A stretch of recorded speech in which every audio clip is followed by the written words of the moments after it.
They strike in the dead of night, leaving an entire state living in fear. The expose begins. रात के साये में जब पूरा शहर नींद की आगोश में होता था, तब एक साया शहर की गलियों में मंडराता था, जिसके नाम से राज्य की पुलिस भी कांप जाती थी। वो आते थे, कहर बरपाते थे और हवा में गायब हो जाते थे। ना कोई चेहरा, ना कोई सुराग, बस यूं ही किस्सा ख़त्म कर जाते थे। जी हाँ, मैं बात कर रहा हूँ सरिया मार गैंग के बारे में, जिसको आप कच्चा गैंग के नाम से भी जानते होंगे। इन्होंने शहरों में ही नहीं बल्कि स्टेट की पुलिसों में भी एक हड़कंप मचा रखा था। तो आइए शुरू करते हैं आज इस डार्क चैप्टर को। अगर आप मेरे चैनल पर नए हैं तो मेरे चैनल को सब्सक्राइब, वीडियो को लाइक और शेयर ज़रूर करें, ताकि हम आपके लिए इसी तरीके का कंटेंट लेकर आते रहें।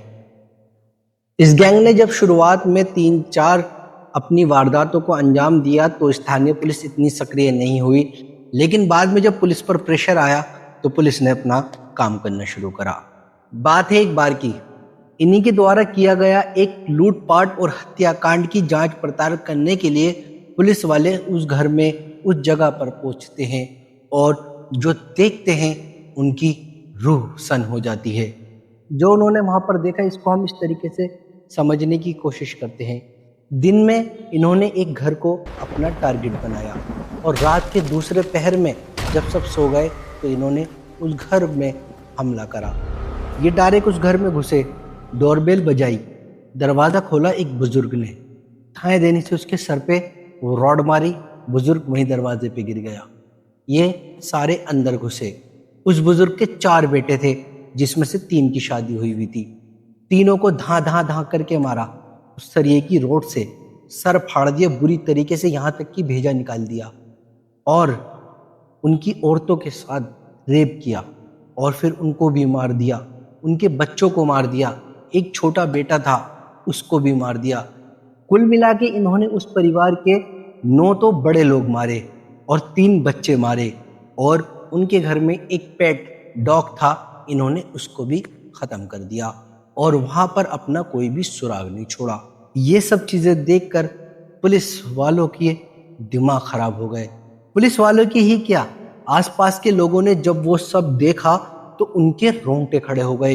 इतना खौफ उस टाइम पे शहर में फैल गया था कि 5 बजते ही पूरा शहर सन्नाटे में तब्दील हो जाता था। इसके वजह से उनको और वारदात करने में आसानी मिली और वो तड़ातड़ वारदात करते रहे। फिर क्या था, जनता और नेताओं ने पुलिस प्रशासन पर एक प्रेशर बनाया, जिसके चलते इन्होंने इस केस की छानबीन में और जल्दबाजी करी। एक दफ़ा की बात है, इनको एक सुराग मिला। किसी खबरी ने इन्हें बताया कि फला जगह पर आज उन्होंने एक घर को टारगेट बनाया है।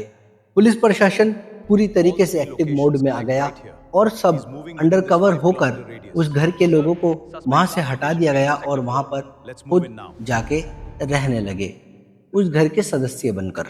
ये सब कुछ इतनी जल्दी हुआ कि उन शातिर चोरों को इसकी भनक तक नहीं लगी।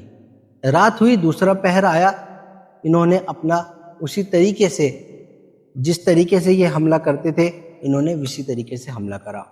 पुलिस वालों को भी नहीं पता था कि उनके साथ क्या होने वाला है। रात का वक्त था, 1990 का दशक, जब लाइट खूब जाया करती थी। उस रात भी कुछ ऐसा ही हुआ। एक तो इनकी दहशत, दूसरा सन्नाटा, तीसरा लाइट गई हुई थी। इन्होंने दरवाजे को नॉक किया, दरवाज़ा खोला गया और धाए से पुलिस वाले के सर के ऊपर सरिया मार दिया।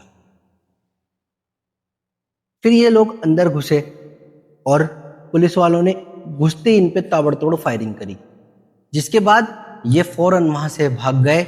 लेकिन इन्होंने भागते भागते भी पुलिस वालों पर हमला करा। शायद इनके कुछ साथियों के उस टाइम गोली भी लग चुकी थी, लेकिन इन्होंने उसी अंधेरे का फायदा उठाकर ये लोग वहां से फरार हो गए। इस घटना के बाद पुलिस प्रशासन के ऊपर एक ऐसा धब्बा लग गया जिसको साफ करना उनके लिए बहुत ज़्यादा ज़रूरी हो गया, और उसी सफाई के चलते इन्होंने एक टीम बनाई, STF। दोस्तों, मैं इस केस के बीच में तुम्हें रोकता हूँ, क्योंकि मैं तुम्हें एक और चौंका देने वाली बात बताना चाहता हूँ। 1990 के बाद 2000 में, यानी कि 10 साल बाद, इसी तरीके की गैंग सक्रिय हुई। फिर 2005 में, यानी 15 साल बाद, फिर 2008 में, यानी 18 साल बाद, और फिर 2013 में, 23 साल बाद, और फिर 2018 में, यानी 28 साल बाद इस तरीके की गैंग सक्रिय हुई और इसी तरीके के हमले होते रहे। तो चलो मैं तुम्हें फिर दोबारा 1990 के दशक में लेके चलता हूँ। एसटीएफ टीम बनाई गई और इनके पास एक केस था जो बिल्कुल ब्लाइंड था।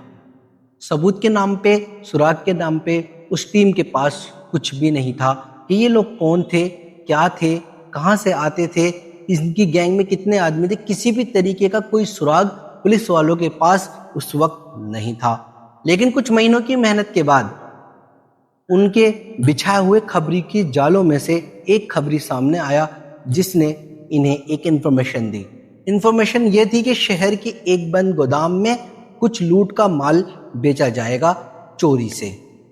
सारी एसटीएफ टीम एक्टिव हो गई। पुलिस प्रशासन पूरी तरीके से फुल ऑन मोड में था कि आज इनको हर हाल में पकड़ना है। इन्होंने पूरा एक मिशन बनाया जिस मिशन में पुलिस प्रशासन के साथ हमारे आर्मी के जवान भी मौजूद थे। रात का वक्त था।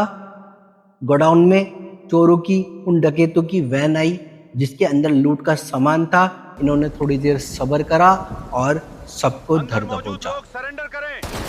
यहाँ पर पुलिस प्रशासन को एक बहुत बड़ी अचीवमेंट, एक जीत मिली। लेकिन इस जीत के बीच में एक चीज मिसिंग थी। वो था इस गैंग का सरगना जिसका नाम काले था। सन 1991 आते आते इस पूरी गैंग का सफाया कर दिया गया और उस काले को भी अरेस्ट करके काले पानी की सजा दे दी गई। अब सवाल ये उठता है कि 2005 में, 2008 में, 2013 में, 2018 में ये लोग कैसे हमला कर रहे थे, जबकि इनको तो 1991 में ही ख़त्म कर दिया गया था। तो दोस्तों, मैं आपको एक बात बता देना चाहता हूँ। ये जितने भी इनके बाद केस सामने पुलिस प्रशासन के आई, अलग अलग राज्यों और अलग अलग स्टेट से आए, और इनके मर्डर करने का तरीका, इनका लूटपाट करने का तरीका तो सेम था, लेकिन हर बार गैंग का सरगना और गैंग के मेंबर अलग अलग थे। इस गैंग का इतना खौफ था 1990 के दशक में कि इस गैंग के बारे में कई सालों तक मिथ यानी झूठी अफवाहें भी फैलाई गईं कि वो लोग दोबारा सक्रिय हो गए, दोबारा लूटपाट करने लगे, जबकि ऐसा कुछ भी नहीं था। अगर आपको मेरी ये वीडियो पसंद आए तो मेरे चैनल को सब्सक्राइब, वीडियो को लाइक और शेयर ज़रूर करें ताकि मैं आपके लिए ऐसे ही कंटेंट लेकर आता रहूं। और अगर आपको मेरी वीडियो पसंद आती है तो प्लीज़ मुझे कमेंट बॉक्स में भी ज़रूर बताएं, क्योंकि मैं सबके कमेंट पढ़ता हूं और उनका रिप्लाई भी करता हूं। फिर मिलेंगे किसी और वारदात की एक नई स्टोरी में। तब तक के लिए अपना ध्यान रखें। Good bye.